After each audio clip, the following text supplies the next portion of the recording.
2 महीने हम बस्तियों में जाते हैं। बस्तियों में जाकर पहले बच्चों को चिन्हित कर लेते हैं किसी एनजीओ के माध्यम से, किसी सेवा संस्था के माध्यम से, और ऐसे 100, 110, 115, 120 तक बच्चों को सेलेक्ट करके, चिन्हित करके उनके अभिभावकों की रजामंदी ले लेते हैं। थोड़ा सा उनके बीच में चर्चा कर देते हैं, दिखा देते हैं हम ऐसा काम कर रहे हैं, ऐसा काम कर रहे हैं।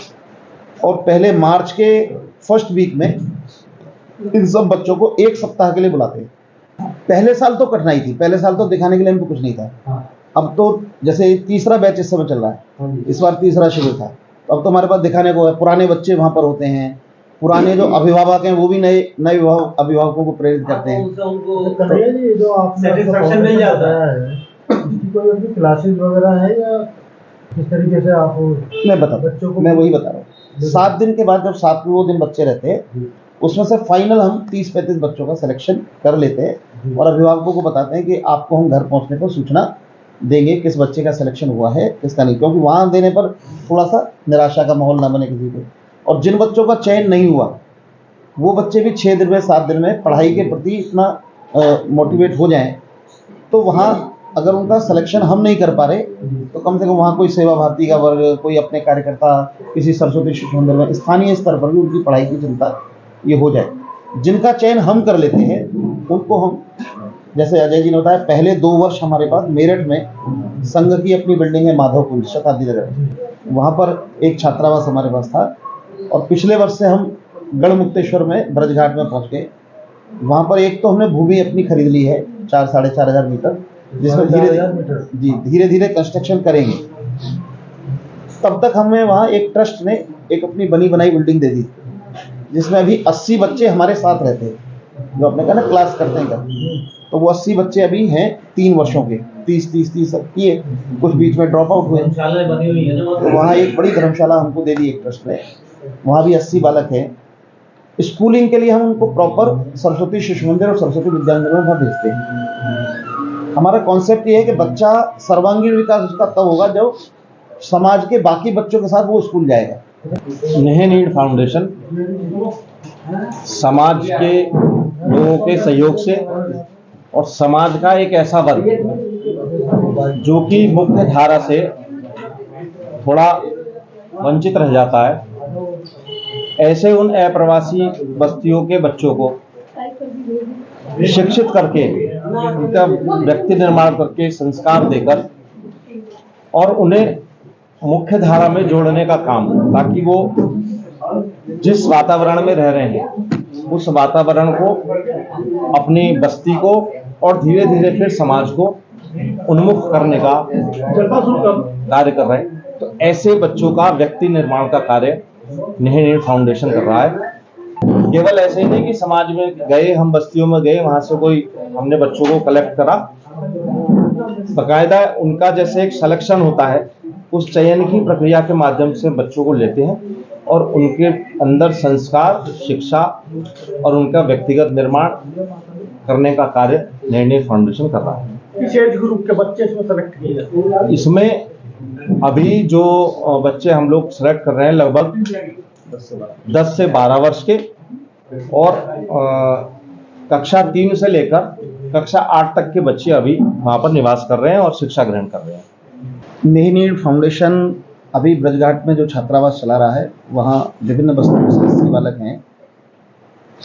उन बालकों के द्वारा सांस्कृतिक कार्यक्रमों की प्रस्तुति, उनके अभिभावक और नेह नीड को प्रेम करने वाले, नेह नीड के प्रति आत्मीयता रखने वाले समाज के बंधुओं का एक परस्पर मिलन, जिसको हमने सृजन 2023 कहा है। ये गाजियाबाद में 4 नवंबर को होने वाला है। गाजियाबाद के हिंदी भवन में ये कार्यक्रम रहेगा। बच्चों के अलावा बच्चों के अभिभावक और समाज के बंधु इस कार्यक्रम में रहेंगे। बच्चों के सांस्कृतिक कार्यक्रम होंगे। समाज के विभिन्न लोगों के द्वारा इन बस्तियों में और सामान्य बस्तियों में रहने वाले लोगों के बीच समरसता किस प्रकार आए और इन अभावग्रस्त बस्तियों की क्या समस्याएं हैं, उनका क्या समाधान हो सकता है, इन विषयों पर भी इस कार्यक्रम में चर्चा होगी। नेह नीड के माध्यम से शिक्षा ग्रहण कराने के लिए अपने बच्चों के लिए अभिभावक भी क्या इसमें आवेदन करते हैं या कर सकते हैं? अभिभावक आवेदन नहीं करते, बल्कि हमें उल्टा बस्तियों में जाना पड़ता है और अभिभावकों को तैयार करना पड़ता है कि वो बच्चे अपने बच्चों को अभिभावक भेजें। वो आवेदन करने की स्थिति में तो होते ही नहीं। समाज का एक बहुत बड़ा वर्ग जो है वो समाज के साथ मिलके बैठ नहीं पा रहा है, उसके साथ आगे कंधे से कंधा मिला के चल नहीं पा रहा है। हम अनेकों वर्ष से एक बात करते हैं समरसता की, लेकिन वो समरसता कहीं केवल भाषणों में और कई बार उनके साथ कहीं खाना बांट दिया, कहीं कपड़े बांट दिए, कहीं कंबल बांट दिया, यहाँ तक सीमित रह जाती है। हम कहते हैं कि अगर देश को आगे बढ़ाना है तो उसकी हर कड़ी मजबूत होनी चाहिए। तो एक कड़ी तो बिल्कुल अट्टालिकाओं में रह रही है और ऊपर टॉप फ्लोर पे रह रही है, और एक कड़ी बिल्कुल जिसको सामान्य आवश्यकताएं भी वो पूरी नहीं कर पा रहा है। तो उसको कैसे एक समरस बनाया जाएगा, उसके लिए नेहनीड फाउंडेशन ने एक आगे कदम बढ़ाया है, जिससे कि वो वर्ग भी उस समाज में एक खड़ा हो सके जिसको कोई अभी पूछता नहीं है, जिसके लिए विद्यालय के दरवाजे उसको बहुत दूर लगते हैं, जिसका कोई इनकम का बहुत अधिक सोर्स नहीं है।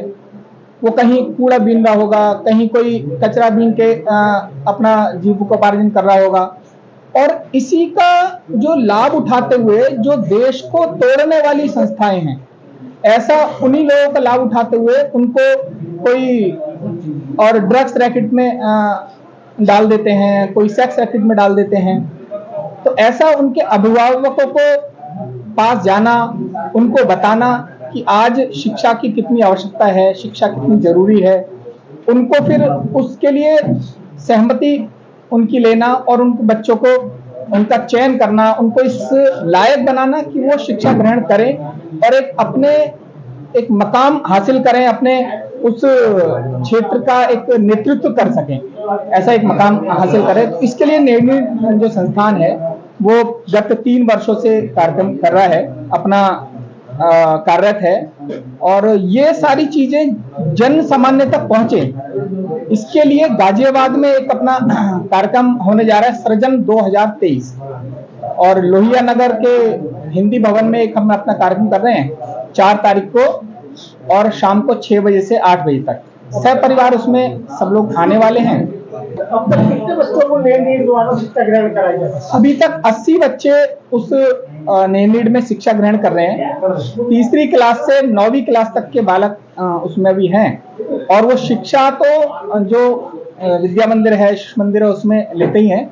बाकी नेहनीड एक बेसिकली एक परिवार है ना, एक हम उसको हॉस्टल ना कर करके एक परिवार कहें। जैसे परिवार में सारी चीजें होती हैं, परिवार में एक लालन पालन भी होता है, उसको संस्कार भी दिया जाता है। जैसे नेहनीड के जो बालक हैं बहुत अच्छे गीता के श्लोक भी बोलते हैं, बहुत अच्छा यज्ञ हवन भी करते हैं, बहुत अच्छी खेल कूद में भी आगे रहते हैं, और कोई भी उनके अंदर खुद की इतनी उत्सुकता होती है कि वो देश भर में जहां जहां कुछ अलग एक्टिविटीज हैं, जहां उनको एक पहचान मिल सकती है, वो अपने आप आगे आते हैं। नेहनीड आपने बताया 3 वर्षों से वर्क कर रहा है, ये देश के कितने प्रदेशों में अब तक वर्क कर चुका है? अभी तक केवल ये पश्चिमी उत्तर प्रदेश में ही काम शुरू किया है। हाँ, अन्य अभी कहीं नहीं है। निश्चित रूप से आगे की जो अपनी संगठन की योजना होगी, संस्था की योजना होगी, जैसे जैसे समय बढ़ेगा आगे भी उसको बढ़ाएंगे, लेकिन अभी केवल पश्चिमी उत्तर प्रदेश में ही काम कर रहा है। इसमें लगभग हमने 400 परिवारों को आमंत्रित किया, ऐसे परिवार जिनको वास्तव में आवश्यकता है नेहनीड, वो लोग भी रहेंगे, समाज के सम्राट लोग भी रहेंगे, और मैंने आपको बताया कि सभी गाजियाबाद के प्रतिनिधि, जनप्रतिनिधि रहने वाले। तो ऐसे परिवारों को, ऐसे बच्चों को अच्छे समाज में बैठने का भी बैठना भी चाहिए, और उनको इससे अच्छा लगेगा, दूरियां कम होंगी, सामाजिक समरसता बढ़ेगा, और उनके परिवार को अच्छा लगेगा हमारा बच्चा अच्छा कर रहा है, उसकी प्रेजेंटेशन देखेंगे, और समाज के जितने लोग भी हमारे कार्यक्रम में आएंगे उनको वास्तव में नेहनीड का परिचय मिलेगा कि नेहनीड क्या कर रहा है। इसी हेतु हमने आयोजन किया। इसके अंदर कार्यक्रम के अंदर कोई फाउंडेशन को सहयोग करें, ऐसे लोगों को भी आमंत्रित किया गया है? समाज के सभी लोग आएंगे, और स्वाभाविक है जो भी सहयोग कर सके वो सब आमंत्रित है। इसके लिए हमने अलग से कोई बैनर नहीं लगाया है, इसके लिए हमने अपील नहीं की है, लेकिन कार्यक्रम को देख के अगर उत्सुकता लोगों में होती है कि हमें सहयोग करना चाहिए तो उनका स्वागत है। गाजियाबाद की ताजा तरीन खबरों के लिए हमें सब्सक्राइब करें और हमारे बेल आइकन को प्रेस करना ना भूलें।